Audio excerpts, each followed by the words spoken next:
Imagine, if you will, a man talks about a movie where people get into a heap of trouble for dancing, and he's not talking about Footloose. You're entering the Gravedancers zone. In 2006, After Dark Films decided to create After Dark Horror Fest, an annual film festival that aimed to showcase 8 new horror films per year. A really good idea, and a wonderful way to bring in new audiences for horror movies that otherwise might have just slipped under the radar.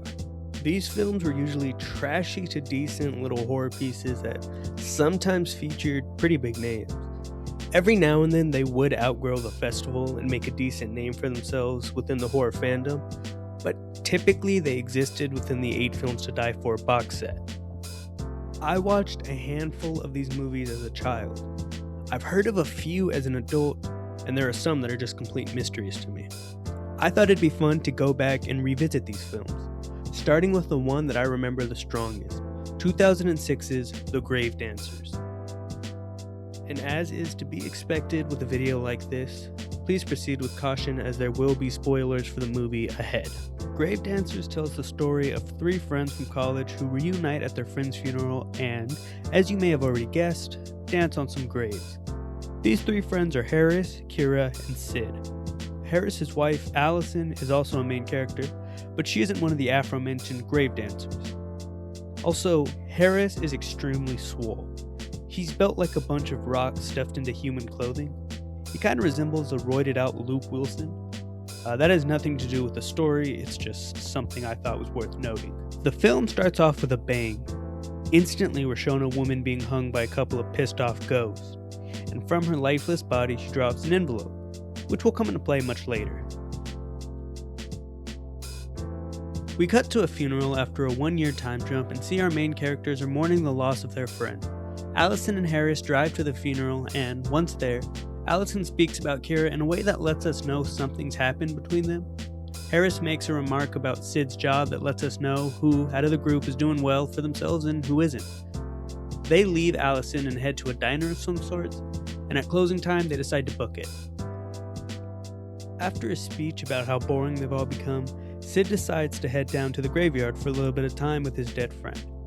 He's followed to the graveyard by what the movie wants you to believe is an authoritative figure. Of course, we can tell by the outline of Lou Ferrigno here that it's clearly Harris and Kira.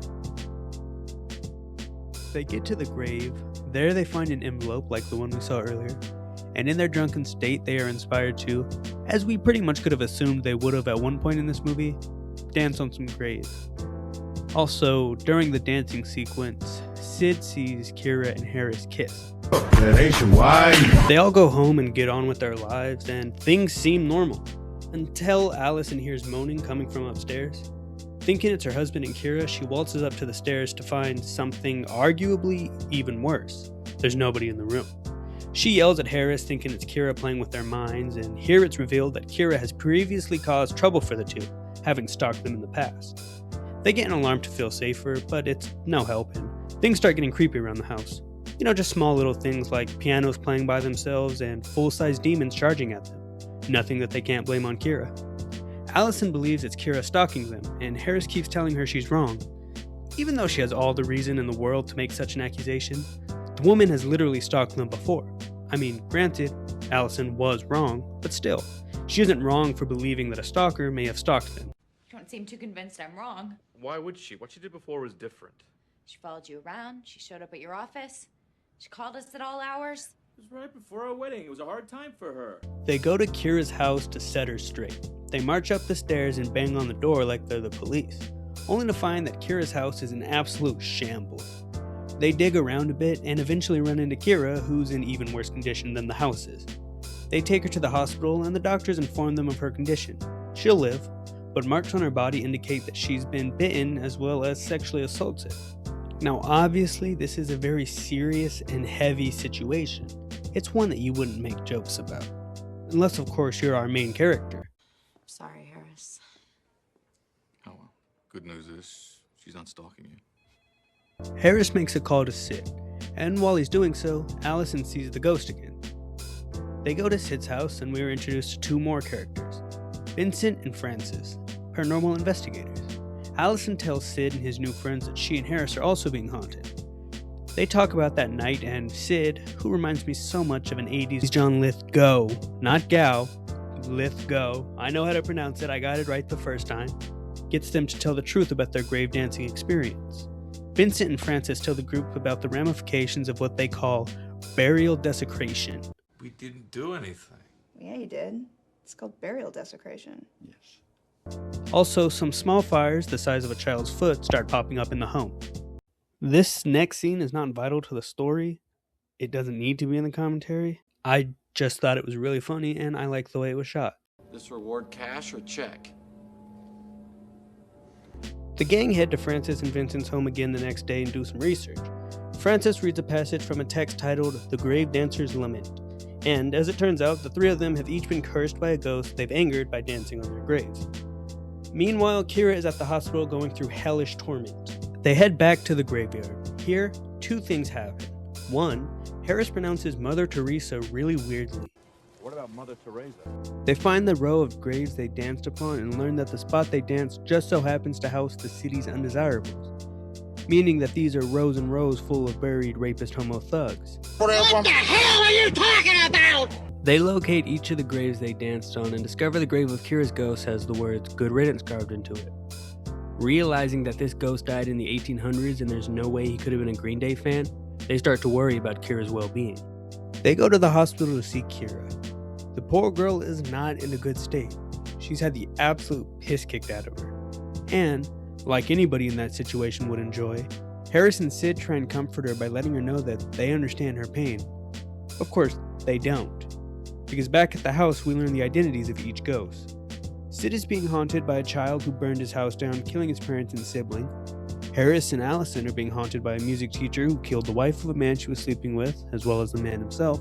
And poor old Kira was being hunted by a judge who had kept women locked in a basement, women that he had sexually abused, physically abused, and killed. So yeah, Sid and Harris definitely know what she's going through. But it isn't all negative. There is a possible fix to their problem, an end to the curse. They head back to the cemetery and start digging up the graves. All they need to do to end their curse is rebury the bodies. Of course, things go awry. Harris's skeleton comes to life and attacks them really badly. It's so cheesy you could throw a black and white filter on it and trick people into thinking it was a scene from a movie from the 50s. Kira's knocked into her grave and then it starts to sink. Meanwhile, Sid's grave and himself have caught fire. They free Kira and put Sid out, only to have to bolt immediately as somebody's entering the graveyard. Someone's coming! Let's get out of here! They return to the home and bury the bodies. Vincent says some prayers and splashes some holy water, and they all rejoice. It's finally over. Or is it? Later, Harris is in bed, sleeping beside his lovely wife when he hears a floorboard creak. He wakes up and looks around, asking Allison if she's heard the noise. There's no response. He's understandably terrified when he looks up and finds there's someone entering the room. Even more terrified when he sees it's Allison.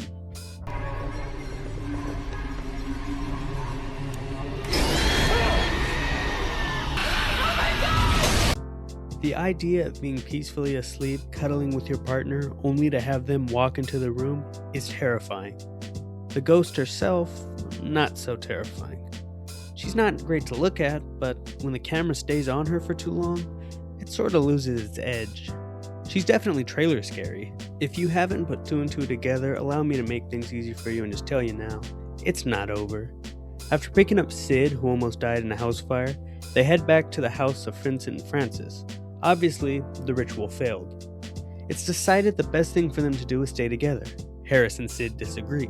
They turn away, only for Sid's rebellion to be broken immediately by Kira. Sid. Yes? They eventually get to Harris, and the gang is all back together again. The hauntings only last from moon to moon, 1 month. Fortunately for them, it's been about that long. Now all they have to do is make it through the night. Doesn't sound too challenging. Vincent makes a comment about the fences seeming closer than usual, which I'm sure is nothing to worry about. They play the blame game a bunch, everybody fights over Harris for some reason. Sid drops the bomb and tells everyone about Harris and Kira kissing on the grave. Kira and Allison talk in private. They make up and all is good. Between them, at least. In the other room, Harris alleges that Sid is in love with Kira. Sid doesn't like hearing that and slightly shoves Harris. In retaliation, the brute body slams him into a wall. And before he can rip him apart with his bare hands, a fire breaks out. Kira's ghost comes after her, causing her to run off into the home. The rest of the gang follows in pursuit, except for Francis, who gets locked in the main room. Kira runs off and walks through her aggressor's torture room when we finally see the bastard himself. And unlike the piano-playing ghost, he's terrifying. He throws Kira around, slams her into a mirror, then takes a piece of glass to her neck. While this is happening, everybody else is outside trying to get in, and eventually they do, but it's just a moment too late, and Kira has her throat slashed. She doesn't die right away. They take her to the door and attempt to leave, but are not allowed, no matter how aggressively Harris yells. Open the door! They open the door to find that the entire fence surrounding the estate has been wrapped around the building. They're trapped, and with no help from the outside world, Kira dies. Everybody's spirit is a bit broken. Nobody's more broken than Frances, who's feeling a boatload of regret as she reveals that she went back and dug up the heads of the ghost, which is why the ritual failed. Everybody's upset with her, understandably so. Allison slaps her, and Vincent tries his hand at an Arnold Schwarzenegger impression. How could you do that? How could you do that? And then there's Harris. Now look, I get he's upset. I would be too. But you're in a situation where your life is on the line and you need to be reasonable. Instead, this guy decides that even while death is knocking on his door, he's going to be petty. Harris heads to the room that houses the computers that have been recording all night and destroys them. Now this angered me for two major reasons. One, that's history. In this world of theirs, that is the first official recording of demons, ghosts, or anything that concrete. And you've destroyed it. Two, and we're jumping ahead here, but this building gets destroyed, and there are a ton of dead bodies in its rubble. You are going to sound like a madman trying to explain that to police. This could have proven your innocence, but no. The roids kick in, and Harris destroys everything. Harris and Sid make up. Everybody expresses their hatred towards Frances. Does she have to be here? I can still help. Look, unless you have dynamite for the bars, nobody wants your help. And then the lights go out. They get some flashlights and investigate the house. The mystery gang head to the room Kira was left in to find her not there. While discussing this discovery, they start to hear the faint sound of a piano playing in the distance. They follow the music, along with some bloody footsteps, into a room and find the source of the music. Hey, Kira's alive. Or not. Turns out it's Emma, the axe-wielding piano player that's been haunting Harris and Allison. She slaps Harris and sends him flying, letting you know just how strong she really is. She lunges towards Allison and strikes her, and she does not hold back. I mean, it's haymaker after haymaker. Vincent attacks the Kira Emma ghost thing with a clarinet, which does nothing. Eventually, they do manage to get her off of Allison, and then she summons an axe like she's Thor or something. Then she just kind of slowly zipline glides towards them, and they all run into a closet. The closet then immediately bursts into flames, and they all flee. Francis is killed. They exit the room and instantly all split up. Sid goes into a room where he sees his ghost and then is set on fire. And Vincent kind of just blows up. And now we've got our final two, as we knew it was going to be, Allison and, unfortunately, Harris. Allison jumps off the roof and Harris exchanges blows with the Kira Emma ghost in the attic. Harris gets out of the attic.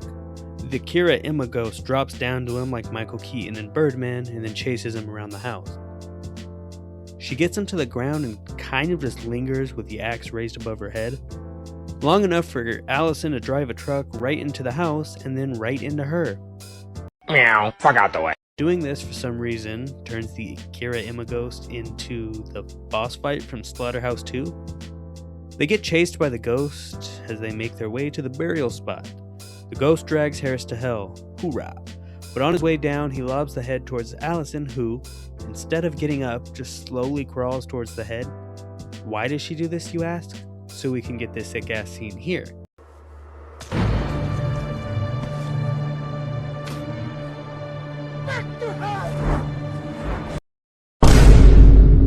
That's right, Vincent isn't dead, and he power slams the head into the grave, sending the spirit back down to hell, still in Kira's body, I might add.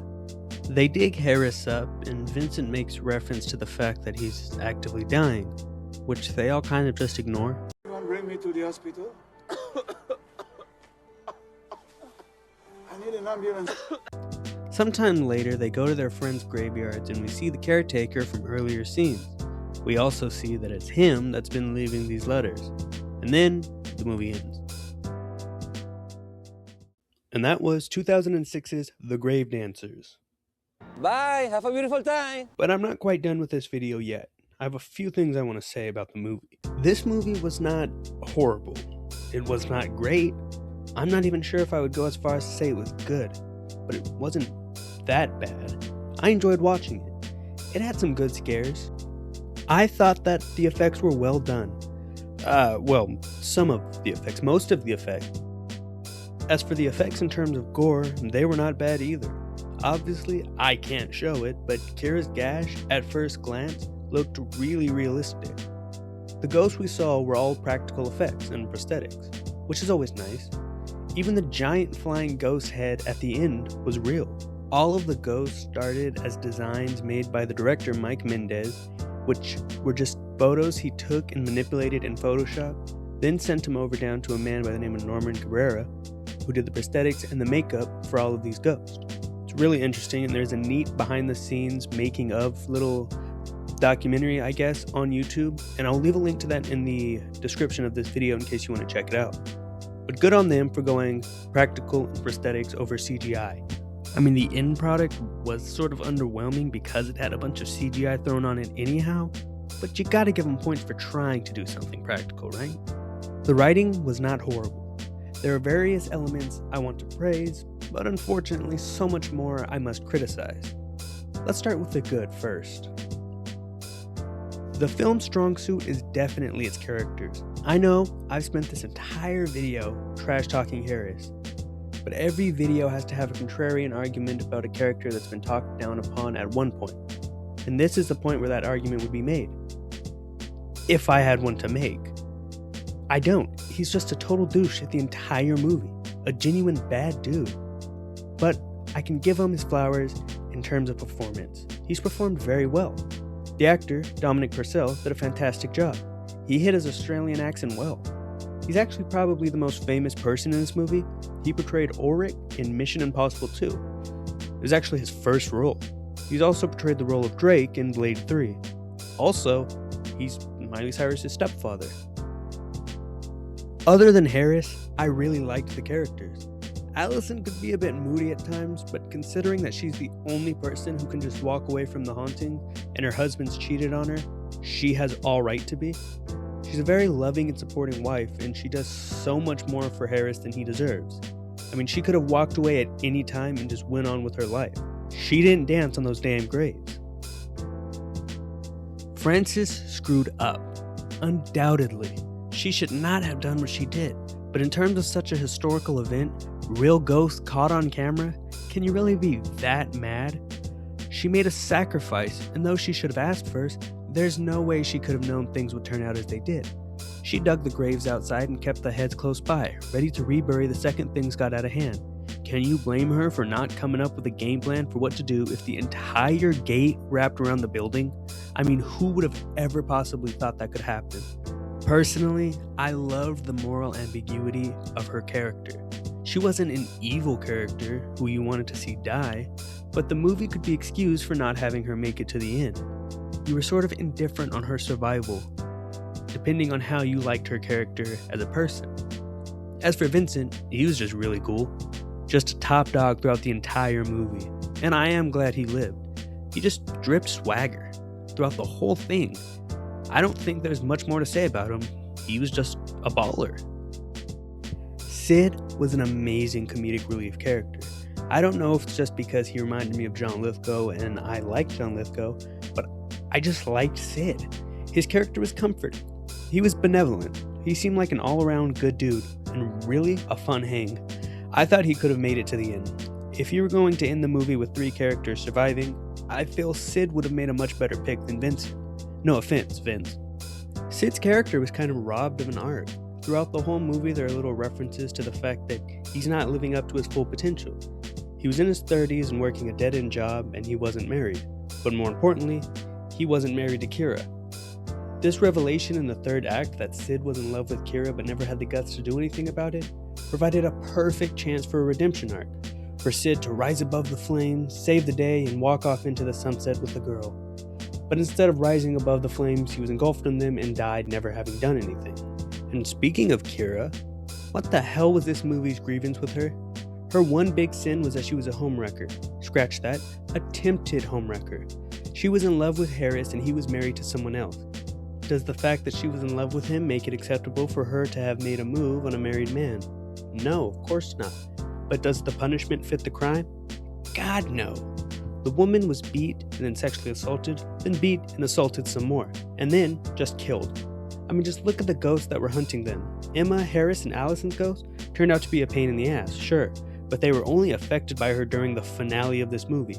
In the first 2 acts, the ghosts just kind of scared them a bit. There was never any physical damage done. Same with Sid. His ghost just lit little fires around the house. It almost burned his apartment down, but even that's not comparable to what poor Kira had to go through. And she even atoned for her sins. She apologized to Allison and was forgiven, just to die so horrifically, graphically, and violently. If there was anybody worthy of surviving, it would be Kira. After all she went through, the writers could have definitely allowed her the benefit of pulling through. I mean, it didn't have to be Vincent in that final scene. He's a paranormal expert, sure, but his saving the day at the end didn't require any sort of expertise at all. He literally just slam dunked a skull into a grave. Anybody could have done that. And this leads us to my main issue with the film, the third act. Like I said, I loved the characters. They were details and they had lives and histories, and we spent a good chunk of the film learning about those lives and that history. A bit too much. We spend the first 2 acts getting involved in the characters as we learn about what they've been through and what they're now going through. The build up to the reveal of the plot and the explanation of the ghost is good. Seeing them attempt to thwart the ghost, I love as well. The scene where they're in the graveyard and they're trying and failing to bury the bodies, I thought that was really good. Even if the skeletons looked really bad, I thought that was still a good and fun scene to watch. All of this excellent building up leads us to what we expect to be a glorious payoff. Unfortunately, it's a bit disappointing. It was decently thought out, and you could tell the writers had the direction of the end planned out. It was just a matter of getting there. And by the time we start getting there, we've only got 10 minutes left in the movie. The ending we're going for requires Allison and Harris alone in the graveyard trying to bury the head. That means we need 2 characters remaining when we've got 5. People have to start dying, and fast. Francis is killed in a way that's just disrespectful to the character. No impactfulness in the death at all. It isn't a memorable scene, it just happens so we can move on. The gang splits up, even though they know they'll be targeted individually, which is just stupid. There are 2 minutes between the death of Francis and Sid, and there are 10 seconds between Sid's death and Vincent's fake-out death. It just becomes too rushed, and ultimately it ruins what was an otherwise interesting movie. Now, the question that is on every single living person's mind is, where would I put this film on a tier list of all of these films? Well, if S tier is a movie I love so much, I have to have it on DVD. And E is a film that I wouldn't even take on DVD if you offered it to me for free. This film would go in B. If I were ordering a bunch of DVDs from an online seller and they had a buy 20 get 25% off bundle, I'd throw this in there if it was available. But I don't think I'll go looking for it.